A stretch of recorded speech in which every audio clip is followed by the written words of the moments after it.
Hari ini, mari kita mempelajari firman Tuhan yang berjudul Hari Hasil Pertama dan Harapan Kebangkitan. Melalui firman ini, mari kita menyelidiki firman Tuhan. Melalui hari kebangkitan hari ini, tanpa harapan kebangkitan, jika orang mati, semuanya akan berakhir pada kehidupan manusia yang berpikir bahwa semuanya akan berakhir. Tetapi itu adalah hari yang mengingatkan kita bahwa ada jalan untuk hidup lagi dan mengubah kita untuk melayani Tuhan di dalam surga yang kekal dan menikmati hidup dan kegembiraan yang kekal. Hari ini saya mengucapkan terima kasih kepada Tuhan Bapa dan Ibu Surgawi sekali lagi karena memberikan berkat ini. Hari Kebangkitan, yang namanya di dalam Perjanjian Lama adalah Hari Raya Hasil Pertama. Lalu Yesus merayakan Paskah dan hari berikutnya pada Hari Raya Roti Tidak Beragi, Dia meninggal di atas salib. Dan pada hari ketiga yang jatuh pada hari Minggu setelah Sabat, Dia telah dibangkitkan. Melihat melalui semua proses ini, melalui Paskah kepada murid-murid, barang siapa makan daging anak manusia dan minum darahnya akan mempunyai hidup yang kekal. Para murid sangat bergembira dan bersukacita dalam janji berkat ini, bukan? Setelah itu, jika melihatnya, penderitaan dan meninggalnya Yesus Kristus, takdir penyalipan yang menunggunya lagi. Betapa menyedihkannya saat itu. Dalam Paskah, kebahagiaan telah diberikan bagi mereka, tetapi dalam perayaan dari Roti Tidak Beragi, penderitaan dan kesusahan juga mengikuti. Setelahnya, mereka telah diberikan kemuliaan kebangkitan. Kebangkitan benar-benar pesan penuh harapan yang mengagumkan bagi anggota-anggota gereja awal dan bagi murid-murid Yesus pada zaman itu. Jadi setelah itu, dimanapun anak-anak Tuhan memberitakan Injil, kebangkitan itu diberitakan. Orang dunia tahunya bahwa segalanya akan berakhir di saat mereka lahir dan mati. Tetapi jika kita percaya di dalam Yesus, pada zaman Roh Kudus ini, apakah yang terjadi bagi mereka yang percaya kepada Bapa Ansanghong dan Ibu Surgawi Yerusalem Baru ketika mereka meninggal akan hidup? Disebutkan, orang yang hidup dan percaya kepada Tuhan hingga akhir, diubahkan dan dituntun ke jalan surga yang kekal. Pesan ini diberitakan kepada semua orang yang tidak percaya kepada Tuhan dan hidup yang dikuasai oleh kuasa maut. Jadi, mendengar berita tentang kebangkitan Kristus, banyak orang memiliki harapan akan kebangkitan. Mereka telah ditetapkan untuk mati dalam rantai dosa dan maut. Oh, waktu berlalu begitu cepat. Saya sudah tua begitu cepat. Tidak ada apa-apa setelah kematian. Kehidupan manusia sungguh kesia-siaan. Tetapi, mereka mulai terdorong untuk mendengarkan berita-berita tentang kebangkitan dan kerajaan surga yang kekal akan datang setelah kebangkitan. Wow, dasar dari hidup kita tepat di sini. Kehidupan kita yang singkat di bumi bukanlah dasar kebenaran hidup. Itu hanyalah kehidupan pendatang di bumi. Hari kebangkitan ini yang membuat kita menyadarinya dengan benar. Jadi, kita harus mengetahui asal dari hari raya kebangkitan. Dan Kristus dibangkitkan dari antara orang mati 3 hari kemudian. Dan mengapa dia dibangkitkan pada hari Minggu? Semuanya ada alasannya. Mari kita menemukan alasan-alasan itu dari hari raya hasil pertama. Pertama, asal dari hari raya hasil pertama pada zaman Perjanjian Lama. Mari melihat di kitab Keluaran pasal 14 ayat 1. Berfirmanlah Tuhan kepada Musa demikian, katakanlah kepada orang Israel supaya mereka balik kembali dan berkemah di depan Pi Hahirot, antara Migdol dan laut, tepat di depan Baal Zephon berkemahlah kamu di tepi laut. Maka Firaun akan berkata tentang orang Israel, mereka telah sesat di negeri ini, padang gurun telah mengurung mereka. Aku akan mengeraskan hati Firaun, sehingga ia mengejar mereka, dan terhadap Firaun dan seluruh pasukannya, aku akan menyatakan kemuliaanku, sehingga orang Mesir mengetahui bahwa akulah Tuhan, lalu mereka berbuat demikian. Ketika diberitahukan kepada Raja Mesir bahwa bangsa itu telah lari, maka berubahlah hati Firaun dan pegawai-pegawainya terhadap bangsa itu, dan berkatalah mereka, "Apa yang telah kita perbuat ini, bahwa kita membiarkan orang Israel pergi dari perbudakan kita?" Kemudian ia memasang keretanya dan membawa rakyatnya serta. Ia membawa 600 kereta yang terpilih, ya, segala kereta Mesir, masing-masing lengkap dengan perwiranya. Bangsa Israel merayakan Paskah dengan berkarunia, dan malapetaka yang membunuh anak sulung menimpa tanah Mesir. Namun wilayah dari Gosen di mana bangsa Israel merayakan Paskah tidak dihukum sama sekali, walaupun itu adalah tanah Mesir. Ada suatu sejarah yang luar biasa di mana semua malapetaka lewat. Setelah merayakan Paskah pada hari ke-14 di bulan pertama, bangsa Israel meninggalkan tanah Mesir pada hari ke-15 saat Hari Raya Roti Tidak Beragi. Setelah mereka berangkat, Laut Merah menghalangi di depan mereka. Di belakang, Raja Firaun mengubah hatinya, tangkap kembali bangsa Israel yang telah dibebaskan, dengan memberikan perintah seperti ini. Raja Firaun sendiri memerintahkan pasukannya untuk menangkap bangsa Israel. Bangsa Israel tidak berdaya di depan Laut Merah, dan pasukan bangsa Mesir berada di belakang mereka. Tuhan memerintahkan Musa agar mengulurkan tangannya dengan tongkat ke arah laut, dan terbelahlah Laut Merah seperti tanah kering. Air laut menjadi tembok di sebelah kanan dan di sebelah kiri mereka, dan bangsa Israel menyeberangi dengan karunia di antara tembok-tembok dari air itu. Dengan cara ini, itu adalah hari Minggu, ketika mereka menyeberangi Laut Merah dengan aman. Pada hari Minggu, pagi-pagi benar, itulah hari setelah Sabat, bangsa Israel menyeberangi Laut Merah dengan aman. Kita dapat menemukan sejarah ini dalam Alkitab, bukan? Pasal 15 ayat 10, kita baca, "Engkau meniup dengan taufanmu, laut pun menutupi mereka. Sebagai timah mereka tenggelam dalam air yang hebat." Siapakah yang seperti engkau di antara para Allah, ya Tuhan? Siapakah seperti engkau, mulia karena kekudusanmu, menakutkan karena perbuatanmu yang masyhur? Engkau pembuat keajaiban. Engkau mengulurkan tangan kananmu. Bumi pun menelan mereka. Pada akhirnya, semua pasukan-pasukan Firaun tenggelam dalam air seluruhnya. Bukankah Tuhan melakukan itu dengan karunia-Nya? Ketika Musa mengulurkan tangannya dengan tongkatnya ke atas laut, terbelah menjadi tanah kering. Ketika dia mengulurkan tangannya kembali, air laut yang terbelah berbalik ke tempatnya, dan semua pasukan-pasukan bangsa Mesir dihempaskan. Mari kita melihat Keluaran pasal 14 ayat 21. Lalu Musa mengulurkan tangannya ke atas laut, dan semalam-malaman itu Tuhan menguakkan air laut dengan pengantaran angin timur yang keras, membuat laut itu menjadi tanah kering. Maka terbelahlah air itu. Demikianlah orang Israel berjalan dari tengah-tengah laut di tempat kering. Sedang di kiri dan kanan mereka, air itu sebagai tembok bagi mereka. Orang Mesir mengejar dan menyusul mereka, segala kuda Firaun keretanya dan orang yang berkuda sampai ke tengah-tengah laut. Selama jaga terakhir malam itu, dalam versi King James dikatakan pada waktu jaga pagi, mari melihat bangsa Israel menyeberangi Laut Merah dengan selamat. Tuhan yang di dalam tiang api dan awan itu memandang kepada tentara orang Mesir. Lalu dikacaukannya tentara orang Mesir itu. Ia membuat roda keretanya berjalan miring dan maju dengan berat. Sehingga orang Mesir berkata, "Marilah kita lari meninggalkan orang Israel, sebab Tuhanlah yang berperang untuk mereka melawan Mesir." Berfirmanlah Tuhan kepada Musa, "Ulurkanlah tanganmu ke atas laut, supaya air berbalik meliputi orang Mesir, meliputi kereta mereka dan orang mereka yang berkuda."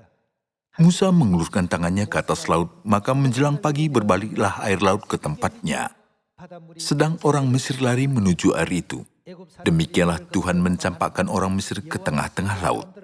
Berbaliklah segala air itu, lalu menutupi kereta dan orang berkuda dari seluruh pasukan Firaun yang telah menyusul orang Israel itu ke laut. Seorang pun tidak ada yang tinggal dari mereka. Tetapi orang Israel berjalan di tempat kering dari tengah-tengah laut. Sedang di kiri dan kanan mereka air itu sebagai tembok bagi mereka. Demikianlah pada hari itu Tuhan menyelamatkan orang Israel dari tangan orang Mesir. Dan orang Israel melihat orang Mesir mati terhantar di pantai laut. Di sini, air terbelah berbalik kembali ke tempatnya. Dan pasukan-pasukan bangsa Mesir dimusnahkan seluruhnya. Bangsa Israel dapat menyeberangi Laut Merah dengan aman. Itulah dibuat bagaimana karunia menjadi nyata. Supaya tidak melupakan hari ini, Tuhan membuat hari ini sebagai hari raya hasil pertama dan memerintahkan kita agar merayakan pada hari setelah Sabat setiap tahun. Hari ini kita merayakannya pada hari Minggu. Kenapa gereja Tuhan melakukan ibadah pada hari Minggu? Bagi yang tidak memahami kebenaran mungkin akan berpikir seperti itu. Hari ini adalah hari raya hasil pertama, yaitu hari kebangkitan. Tidak ada hubungannya dengan hari Sabat.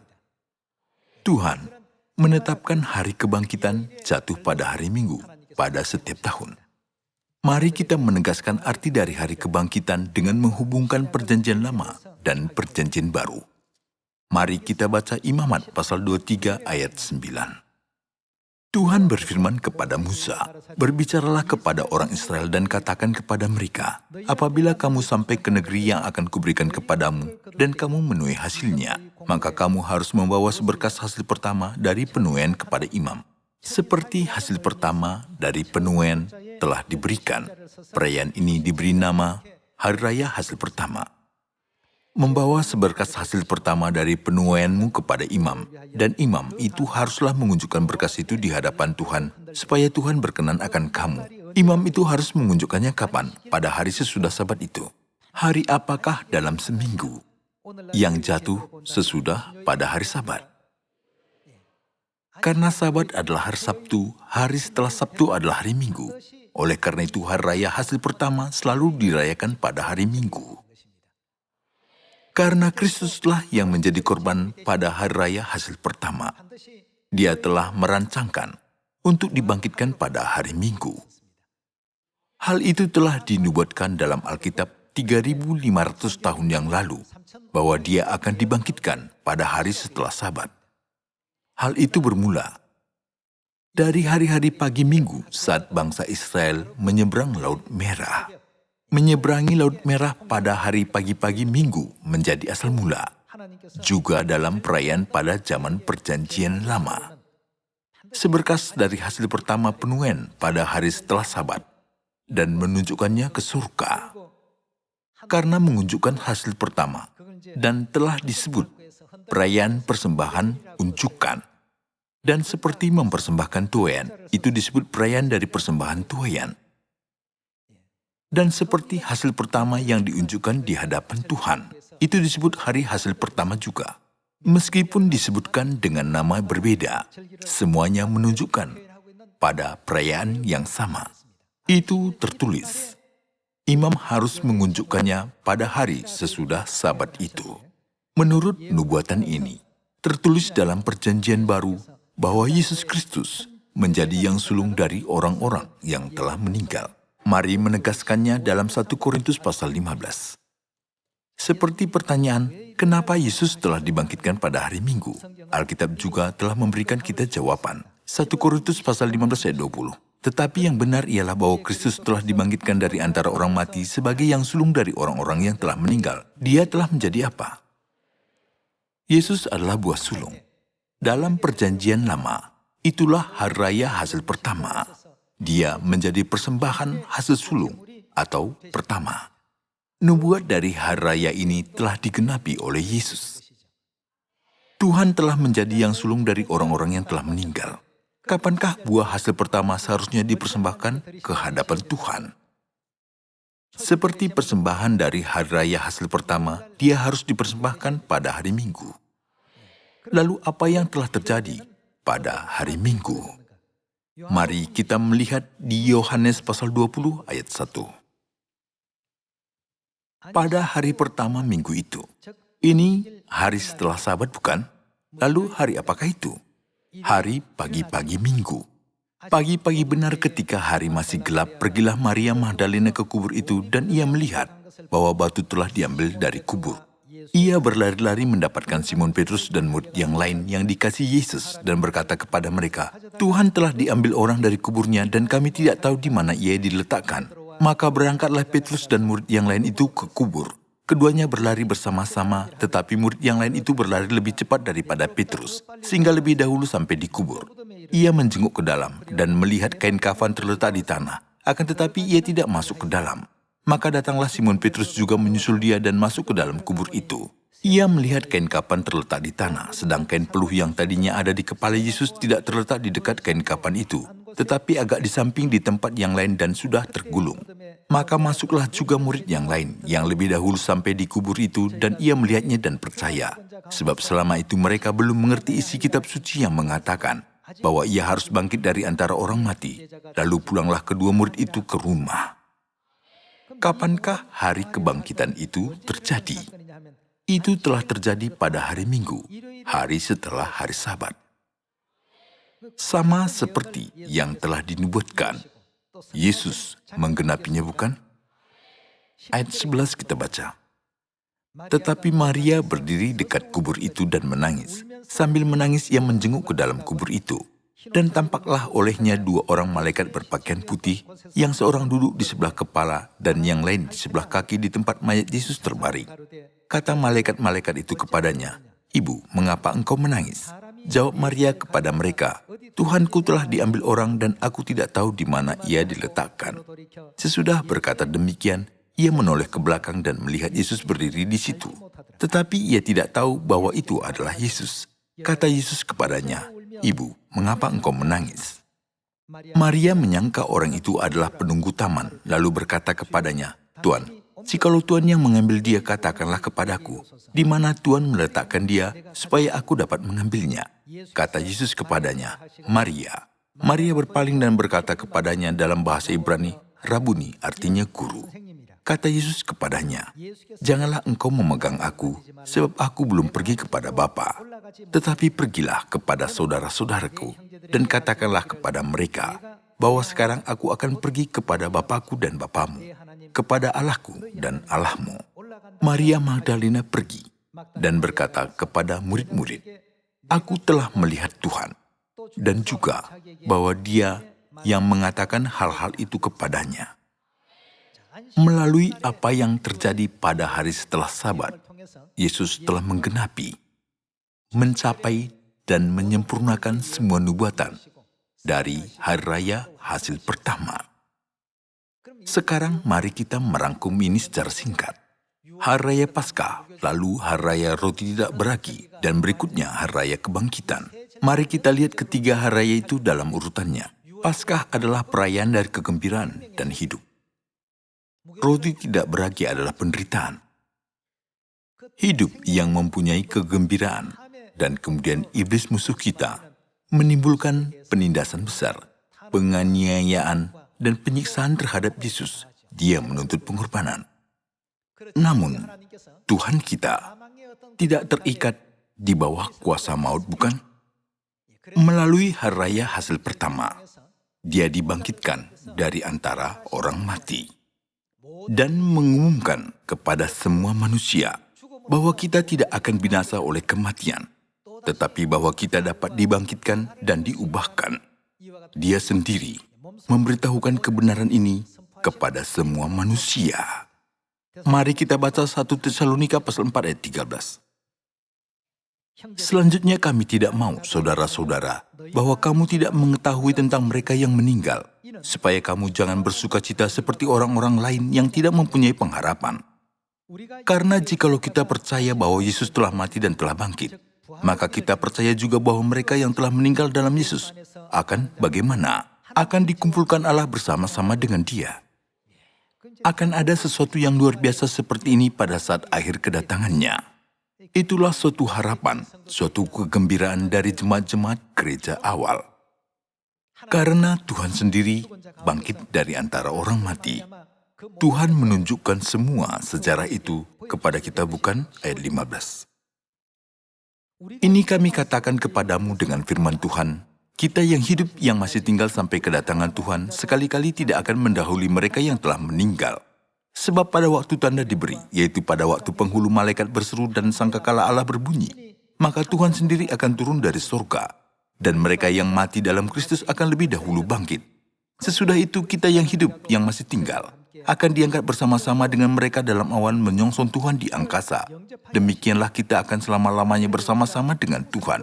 Karena itu hiburkanlah seorang akan yang lain dengan perkataan-perkataan ini. Berita kebangkitan Yesus adalah berita yang luar biasa dan menggembirakan bagi semua orang yang percaya kepada Yesus, bagi mereka yang gemetar dalam ketakutan. Jadi, bahkan dalam menghadapi penganiayaan dan mati sebagai martir, walaupun tubuhku berulang kali menderita yang sementara seperti ini dan tidak ada lagi, jiwaku akan pergi ke hadapan Tuhan setelah kebangkitan.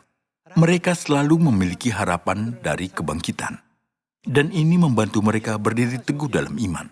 Secara semua orang yang memiliki iman ini akan mengikuti kehidupan kematian Kristus di atas salib yang dinyatakan di dalam 1 Tesalonika pasal 4.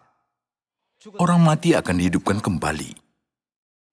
Dan kita akan diangkat bersama-sama dengan mereka dalam awan menyongsong Tuhan di angkasa. Kegembiraan dan sukacita diciptakan setiap hari akan menikmati kehidupan seperti itu. Setelah hati mereka dipenuhi dengan keimanan yang teguh seperti ini, mereka tidak peduli berkuasanya kerajaan Roma atas dunia yang banyak menganiaya mereka yang percaya di dalam Yesus. Dan orang-orang yang mengejek dan mengolok-olok dengan berbagai macam ejekan, mereka tetap memelihara iman sampai akhir. Pada zaman sekarang, janganlah kita kehilangan iman kita dalam kebangkitan juga. Umat Tuhan memiliki sejarah akan dibangkitkan dan diubahkan lagi. Dan ketika Tuhan datang untuk menjemput kita di atas bumi ini, kita akan menuju kemuliaan ini yang menyongsong Tuhan di angkasa dengan kegembiraan yang besar. Di zaman ini, saya dan saudara-saudari harus memiliki harapan akan iman ini. Tidak kehilangan kebanggaan dan kepercayaan. Kita semua mempunyai harapan kebangkitan. Orang mati akan dibangkitkan untuk hidup dalam sekejap mata. Dan mereka yang masih tinggal hidup akan diubahkan menjadi malaikat dan bertemu dengan Tuhan di angkasa. Kita akan bertemu Tuhan di angkasa dan hidup bersama-sama dengan Tuhan selama-lamanya dalam kerajaan Tuhan, menanggalkan semua kesakitan, penderitaan, dan kesedihan kita di belakang. Sekarang, setiap hari Tuhan akan menciptakan waktu kegembiraan dan sukacita yang baru yang diberikan kepada kita semua. Jadi, melalui kebangkitan hari ini, melalui pengorbanan penyaliban Kristus, semua jemaat-jemaat gereja awal yang berkecil hati, frustasi, dan semua harapannya telah hilang.